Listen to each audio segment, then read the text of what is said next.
Good evening, doctor. Sales manager from shipping company. Is the hell and paradise are there? How as a common person I believe. I don't believe in any religion. Well, ask the question that, how do I know there's hell and heaven? How will a common man believe?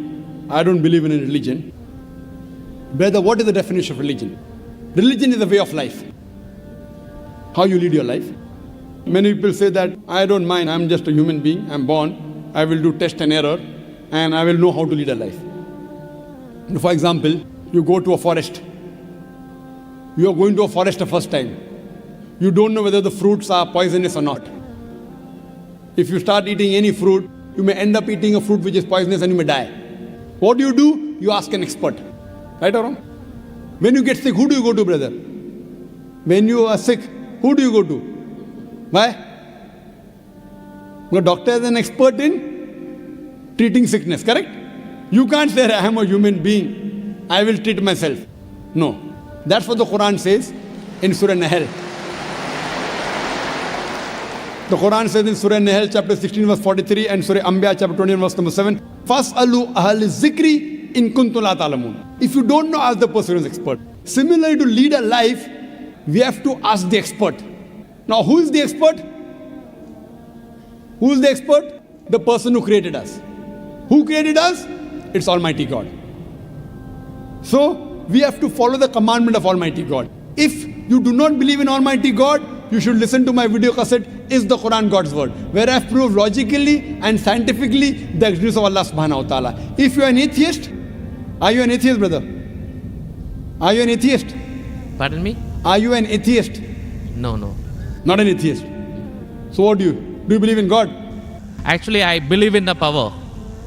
But Fine. That means you believe in God. You I want to call believe- it power, you want to call it supernatural, you believe in God. it's like I believe something. but Something. You that don't is- know the name. That name is God. You may call it power, you may call it anything. If you don't believe in God, then you listen to my video cassette, Is the Quran God's Word? If you don't know who that power is, yet you listen to my cassette, Is the Quran God's Word? Where I have proven scientifically, undoubtedly, existence of Allah subhanahu wa ta'ala, and the Quran is the word of Almighty God. Now coming to your question. If you say about power, that means you believe in a religion. Because religion by definition, according to Oxford Dictionary, religion means a belief in a supernatural controlling power. Power word is there. That means you believe in a religion. Religion, according to Oxford Dictionary, means a belief in a supernatural controlling power, a personal God or gods that deserve obedience and worship. That means you believe in religion, you don't know the definition of religion. So don't say, I don't believe in religion. Religion is English word, brother. Religion is English word. If you open the Oxford Dictionary, it says religion means a belief in a superhuman controlling power, and you believe in a power.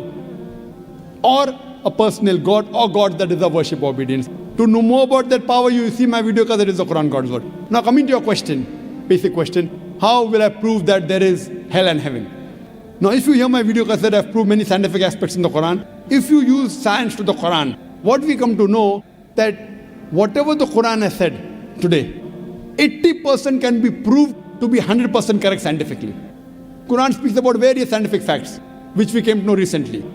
It speaks about astronomy, it speaks about the spherical nature of the earth, it speaks about the Big Bang, it speaks about the light of the moon is not its own reflected light, it speaks about the water cycle, it speaks about biology, it speaks about botany, it speaks about zoology, it speaks about embryology, all these things. Now, today is the age of science and technology. If we put this test of science to the Quran, what we come to know, 80% whatever the Quran has said is 100% perfectly correct.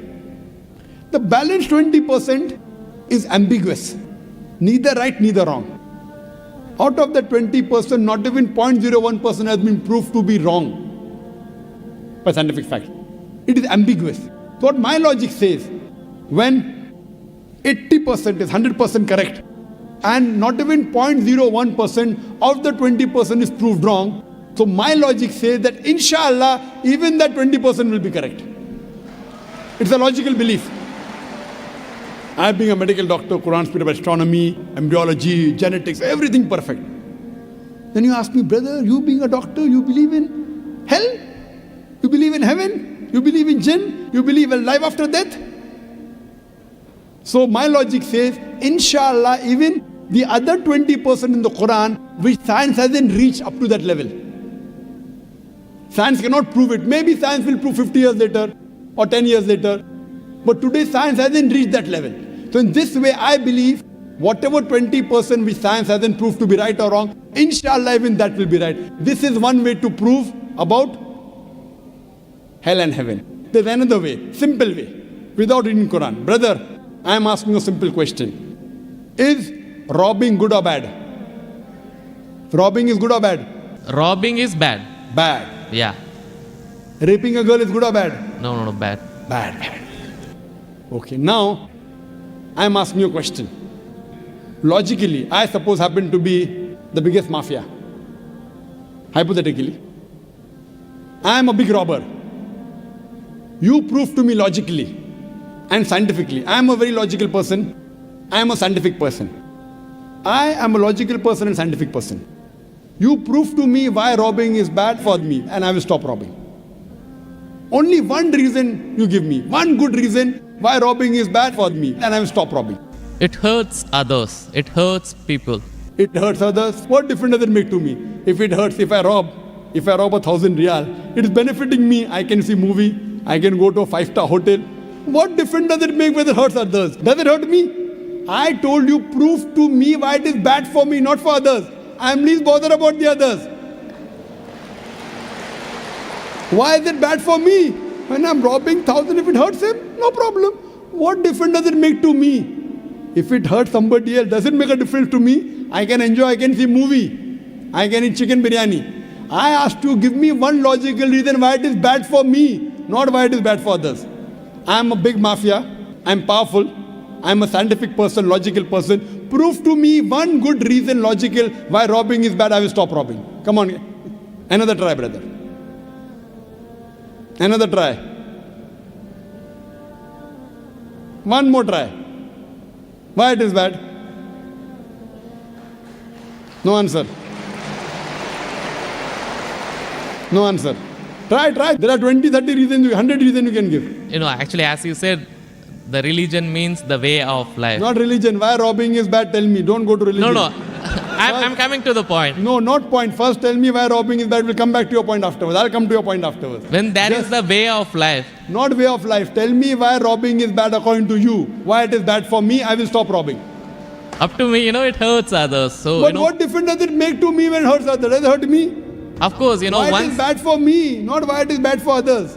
Once we come to the society, we have to face them. Okay, once we come to society, you have to face them. I'm facing them. What's what? Why it is bad for me? The society won't respect us.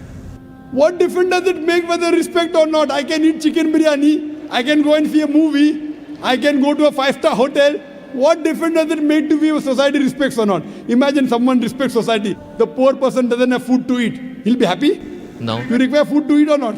You require food to survive? Only society respecting. The person is starving to death. In India, thousands of people are starving to death. What difference does it make? I must give me one good reason why robbing is bad. I stop robbing. Why it is bad for me? Can anyone else help him out? Why robbing is bad? Why robbing is bad?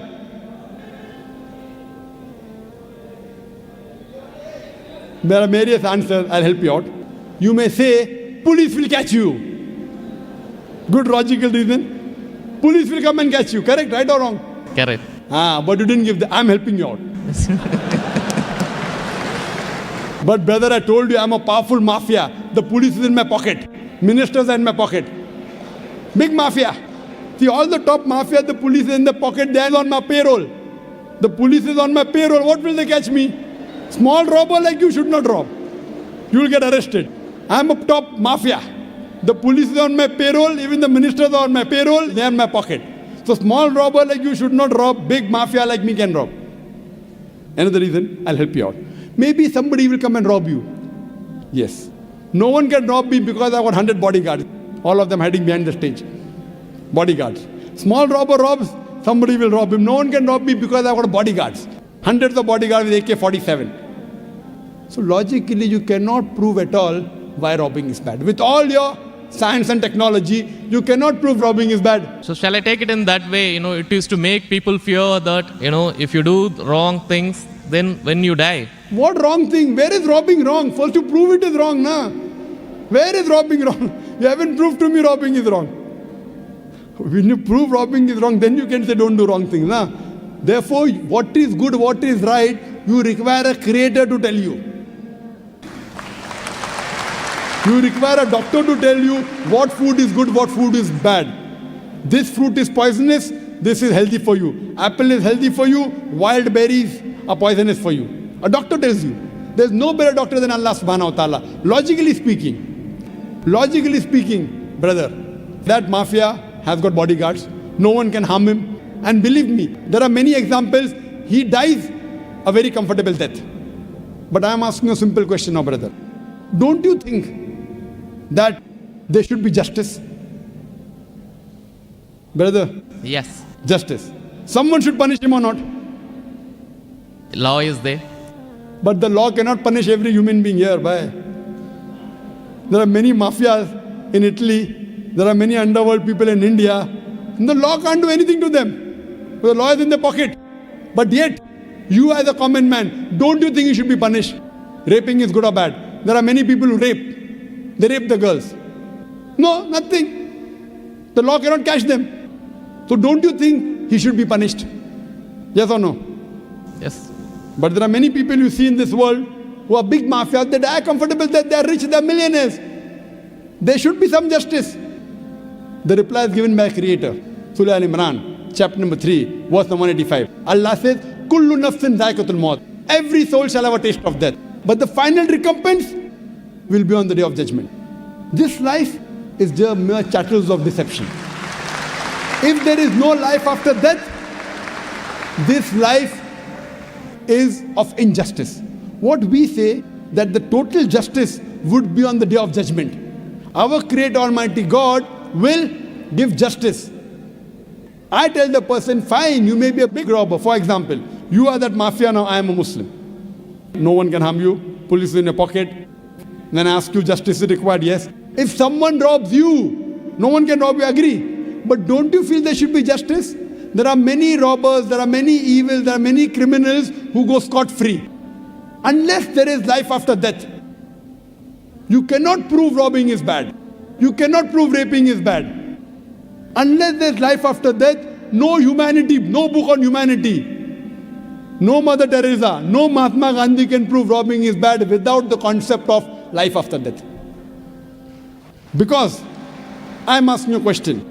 Hitler, history tells us Hitler incinerated 6 million Jews. How many Jews?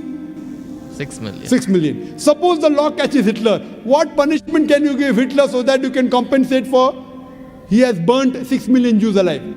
Can you give him any punishment? Brother.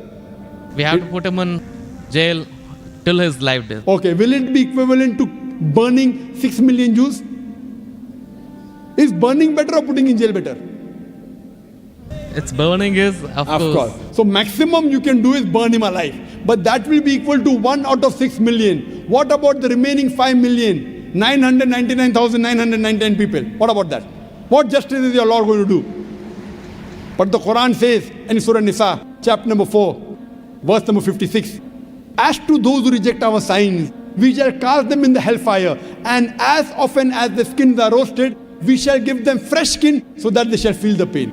If Hitler killed 6 million Jews, Allah says he can put him into hellfire and give him fresh skin again. 6 million times Allah can burn him. Not here, in the hereafter, in the hell. So only way I can prevent Hitler from killing 6 million Jews is tell him that here you kill 6 million Jews, Allah will burn you 12 million times in the hereafter. You can't give him that thing here. What you realize, without the concept of hell and heaven, you cannot prove robbing is bad. You cannot prove raping is bad. That's the reason our Creator Almighty God, who has created the human beings, He tells us what is good, what is bad for us. And He tells us the rules and regulations. This is called as religion. So first you have to find out which book is the authentic book which has been revealed by this Almighty God. And when you do research, you will come to it, that is the Quran. All the scriptures speak about Almighty God, and all the scriptures they point out to the last and final revelation, the Quran, and last and final messenger, Prophet Muhammad, peace be upon him. Hope that answers the question. Thanks.